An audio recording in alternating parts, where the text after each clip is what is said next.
vraiment nos ressources en nous traitant comme ils veulent et pourtant, toute leur économie repose pour l'essentiel sur les ressources dont nous disposons ici. Mais jusqu'à quand on doit accepter cela? Donc je pense que toute l'agitation qu'il y a autour de cette question d'arrestation et d'extradition de Damiba rend compte largement du niveau, en tout cas, de conspiration, de la conspiration elle-même. On va suivre de près et on sera très heureux de rendre compte à l'ensemble des auditeurs et téléspectateurs de New World de l'évolution de ce dossier. Mais c'est ce qu'on cherche, non? Mais si tu n'as pas pris tous les bandits associés, tous les criminels associés, mais tu n'as pas réglé le problème. Ta boîte de Pandore, mais qu'est-ce que Pandore avait mis dans la boîte? Mais il faut les sortir tous. Si tu sors, il en reste un seul, tes problèmes ne sont pas finis.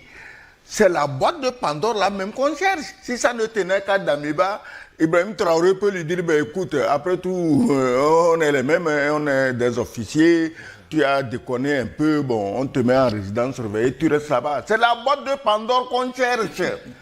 Alors, est-ce que tu ne te demandes pas comment le président Ibrahim Traoré a pu prédire un hiver noir? Ça te ramène au génocide rwandais dont je te parle. C'est ça l'hiver noir. C'est-à-dire que tout le monde tue tout le monde. Ça, c'est un. Tu ne te demandes pas pourquoi ce capitaine, président Ibrahim Traoré, a acheté des missiles de longue portée.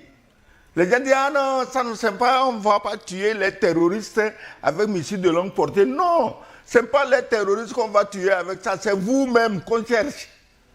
C'est vous qui organisez les terroristes, c'est vous qui organisez le terrorisme, c'est vous qui financez le terrorisme, c'est vous qui obéissez au doigt et à l'œil à la France. Et vous ne voulez pas laisser les Africains dormir. Les missiles sont pour vous, ce n'est pas pour les terroristes. Donc, Ibrahim Traoré a anticipé. Il ne dort pas sur ses lauriers. Et le peuple burkinabé, c'est ce que je disais que le Damiba, il sait que s'il touche à un seul cheveu d'Ibrahim Traoré, les Burkinabés vont le manger vivant. Parce qu'à l'âge Sakandé, toutes les deux bordels qui suivaient avec l'argent dans les scooters, là, ils peuvent quoi pour le protéger? Ils peuvent quoi? Donc, c'est parce qu'il sait ça qu'on a positionné et les terroristes et les mercenaires pour massacrer tout le peuple burkinabé et lui devient président. Et attention, il avait tout préparé, puisqu'il s'est engagé même à donner une partie du territoire burkinabé aux Ivoiriens. Attends, de toi à moi je crois que l'histoire de coup d'État doit être jugée à part, et ça là, c'est haute trahison. Après, on le juge pour ça. Et là, le Togo n'est pas dans l'affaire là. Parce que quand il s'est engagé à donner son territoire à la Côte d'Ivoire, le Togo n'est pas impliqué dedans. Ce n'est pas l'extradition du Togo qui pose ce problème. Le problème était ailleurs.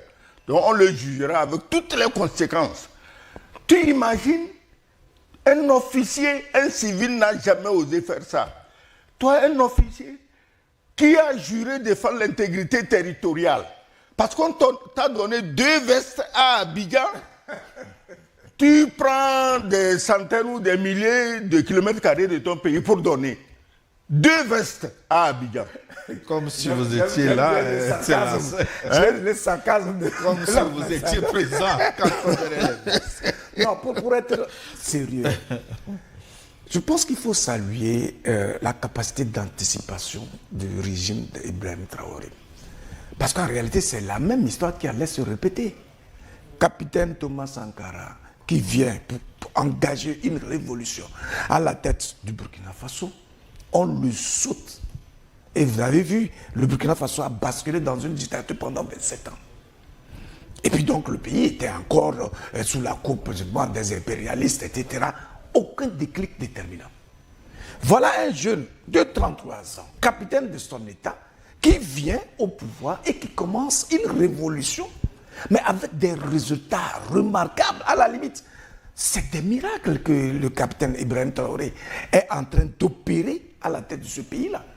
Qu'il aurait cru que sans aide budgétaire, sans appui financier extérieur, avec la rupture de coopération financière, etc., ce pays-là serait capable de se restructurer, de réinvestir dans l'armement, de réorganiser l'armée, d'investir dans les infrastructures, de relancer l'économie, de réorganiser la société elle-même et d'engager des ressources pour le développement, la santé, l'éducation, etc., etc. Et il recrée l'espoir dans l'esprit des citoyens burkinabés, parce que c'est la clé de base.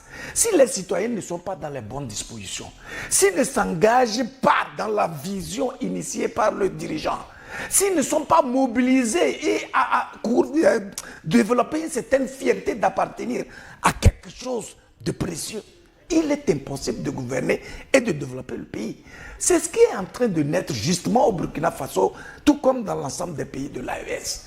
Comment un dirigeant qui a eu le privilège, inouï, d'être à la tête de son pays pendant 8 mois, peut être aussi maladroit, aussi mauvais, aussi cruel, pour saboter une dynamique, un projet national de reconstruction comme celui-là. C'est vrai, tout le monde est complexé, tout le monde a ses faiblesses d'humain, parce qu'on a écouté son séjour à la tête du pouvoir. Il peut se dire, bon, il est complexé, son orgueil est blessé, mais oui, le bon sens, la raison, tout ce qui est inhérent à la nature humaine devrait l'amener à comprendre que, oui, c'est un jeune frère, oui, mais il fait mieux que moi. Je n'ai pas d'autre choix que d'accompagner, parce que le peuple à qui appartient le pouvoir l'accompagne.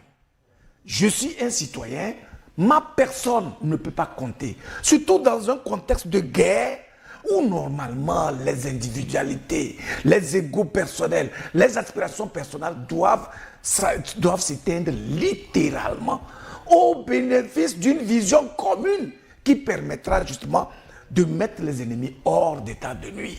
Et donc si vraiment Damiba est rentré dans cette forme de conspiration, je pense qu'il ne peut pas échapper à la rigueur de la loi. Parce que par sa faute, des dizaines de personnes ou des centaines de Burkinabés sont morts, et il a donc distrait le peuple burkinabé et il empêche le pays de se concentrer sur les projets essentiels qui permettent de relancer le pays. Et dans un tel contexte, il ne peut pas vraiment échapper à la rigueur de la loi. Mais Damiba est cité régulièrement comme le cerveau de la plupart des complots orchestrés depuis 2023-2024. Excellence, est-ce que son extradition va neutraliser définitivement tous ces réseaux de déstabilisation?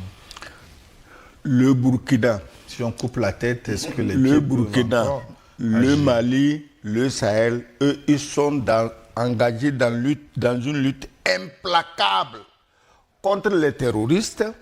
Et je crois qu'il faut qu'ils entament la phase de la lutte contre les sponsors des terroristes.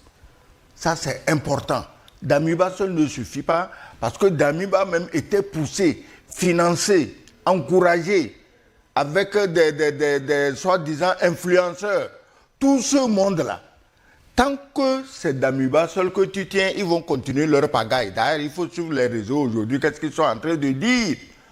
Est-ce que Damiba peut prendre son téléphone et dire au chef terroriste, calmer le jeu? S'il peut le faire, tant mieux. Il a déjà fait massacrer des milliers de Burkinabés. S'il peut faire un effort pour sauver des milliers d'autres Burkinabés, Maliens, Nigériens, ok, tant mieux, on lui dira merci. C'est le propre, c'est-à-dire que d'un officier supérieur, que de sauver la vie des habitants de son pays.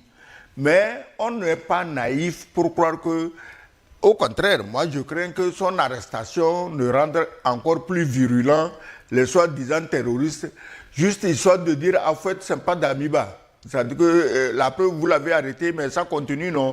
Donc, les sponsors du terrorisme sont déjà dans leur laboratoire pour produire des idées les plus maléfiques pour encore continuer à troubler la vie et la quiétude des pauvres populations du Sahel. Mais je l'ai dit toujours ici, retenez-le, aucun de nos pays ne sera à l'abri tant que le Sahel n'est pas pacifié. Mais c'est idéal, c'est l'idéal. S'ils ont tout l'équipement nécessaire pour faire un procès public, c'est tant mieux. Parce que là, à partir de ce moment-là, qu'est-ce qu'on recherche à travers un procès? C'est la vérité. Sur les faits qui sont reprochés aux accusés. Et il est de l'intérêt même de ces accusés-là de laisser que le procès puisse être public. Pour que demain... pas sortir les noms, est-ce que... Mais où est le problème? Si on va sortir toi ton nom, Gilles Boko, là-bas? Non.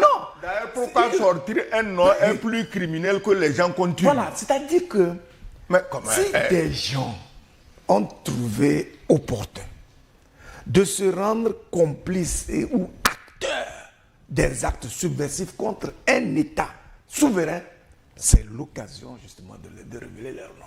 On ne peut pas faire un procès en catimini parce que, il y a des noms qui vont... Mais il faut qu'ils sortent. Ça veut dire que ces gens-là, quelle que soit leur position, qu'elle soit au sommet de l'État ou ailleurs, que ce soit en Afrique ou ailleurs, il faut que le monde entier se rende compte que ce ne sont pas des hommes. Oui, mais parce si qu'un être humain, ça ne va pas créer des inimitiés entre pays voisins. Attends, si les noms ne sont pas sortis, avant même qu'ils soient sortis ou pas, pourquoi ça ne créerait pas les inimitiés? Est-ce que vous savez les éléments de preuve que l'État burkinabé a rassemblés pour les transmettre à l'État du Togo et qui ont déterminé l'État du Togo à extrader Damiba. Donc, en tout état de cause, un fait reste un fait. Qu'il soit connu du grand public ou non, au moins dans le monde des décideurs, il est connu. Et ça va toujours sortir. Aujourd'hui, on est au XXIe siècle avec les réseaux sociaux et un système de communication qui va à une vitesse vertigineuse. C'est l'occasion de dire aux gens que lorsque vous avez la responsabilité de gouverner un pays, ou vous occupez un poste de responsabilité, c'est une chance inouïe qui vous est donnée pour exhumer les valeurs intrinsèques liées à l'espèce humaine. On n'occupe pas une poste stratégique pour être subversif, pour être mauvais. Si vous ne pouvez pas assumer les actes que vous posez, ne les posez pas. Si vous ne pouvez pas assumer les paroles qui doivent sortir de votre bouche, ne les sortez jamais, même en vase clos. N'y pensez même pas. Parce que là, on a besoin des hommes intègres. Et heureusement, le Burkina Faso est appelé le pays des hommes intègres. Cette intégrité, on en a besoin pour pouvoir construire nos nations. Si c'est des gens qui sont faux, c'est des fourbes, qui sont dans les conspirations et qui ne veulent pas que ça soit su, c'est l'occasion qu'on mette tout ça là, à la place publique et qu'il soit bien étalé.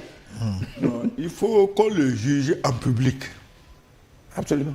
Sauf s'il refuse. Si c'est lui qui refuse, lui et ses avocats, l'État burkinabé saura comment apprécier. Est-ce qu'il a le droit de refuser? Ça, on posera la question aux juristes. Il peut refuser. Tu sais, je te dis que l'État burkinabé est respectueux des lois. Nous ne sommes pas dans le modèle gangster où on enlève les gens, on les ficelle comme des saucisses, on va jeter dans une cellule. Non, s'il est devenu un fardeau, c'est-à-dire que par sa faute, il fait en sorte à donner une image de complice au Togo. Le Togo n'avait pas d'autre choix, ne serait-ce que pour sa crédibilité, pour sa transparence, de le ramener, en tout cas là où il avait pris. Maintenant, que ça mette un terme aux supputations, au procès d'intention ou pas, l'essentiel pour le Togo, c'est d'être en harmonie avec ses convictions et d'être sûr d'avoir posé un acte responsable qui le dédouane de toutes les accusations fallacieuses qui ne répondaient à rien du tout. Maintenant, que les gens soient toujours de mauvaise foi, et il y en aura. On est au XXIe siècle, les susceptibilités s'amplifient chaque jour, mais on ne peut pas s'en tenir à ce que les gens disent de nous pour fonder nos vies. Nous devons définir nos visions en fonction des convictions et du regard que nous portons sur la vie. C'est ça qui va compter, quel que soit ce qui va se dire sur ce qu'on fait. L'essentiel, c'est d'en être convaincu et de savoir que c'est ça qui est votre vérité à vous. Mais excellence, c'est pour... Oui, le message est simple. Le Burkina est là Il était là, il est là, il sera toujours là. Et il tient à préserver la paix et la sécurité à l'intérieur de ces frontières qui sont aujourd'hui en même temps les frontières de l'AES. Maintenant, si vous voulez profiter de cette paix et de cette sécurité, nous sommes là, on travaille ensemble. Si vous êtes dans la logique de la guerre, nous, on a déjà nos missiles en position, on sait vers où on les a orientés. En tout cas, une grande victoire Ah ben, énormément, énorme. pour Ibrahim Traoré. Un grand butin. Dans mon émission précédente de la semaine, j'ai dit c'est un vrai butin. Un vrai butin parce que si Damiba est devenu le point central à partir duquel s'organisaient tous les complots contre le régime de Damiba, ça veut dire qu'il y a un démantèlement aujourd'hui de ce système-là. C'est vrai. Les prédateurs ne vont pas démordre, ils ne vont pas renoncer à leur plan, mais ça va retarder. Ils sont obligés de remettre en place de nouvelles stratégies et il leur faudra d'autres complices, etc., etc. Et donc, c'est un travail de longue haleine, en tout état de cause. Le message, il est d'abord au Burkinabé. Que chaque citoyen burkinabé comprenne qu'il n'a de sécurité réelle que dans son pays. À cette condition qu'il se comporte comme un citoyen intègre, responsable, qui sait contribuer au processus de construction de son pays. L'autre message, c'est à la sous-région, à tous ceux-là qui pensent qu'ils peuvent utiliser des complices dans des pays pour participer à la déstabilisation de ces régimes-là. C'est dire que le régime burkinabé est vigilant et il n'entend pas en tout cas renoncer au pari qu'il a fait de reconquérir son territoire et de le stabiliser.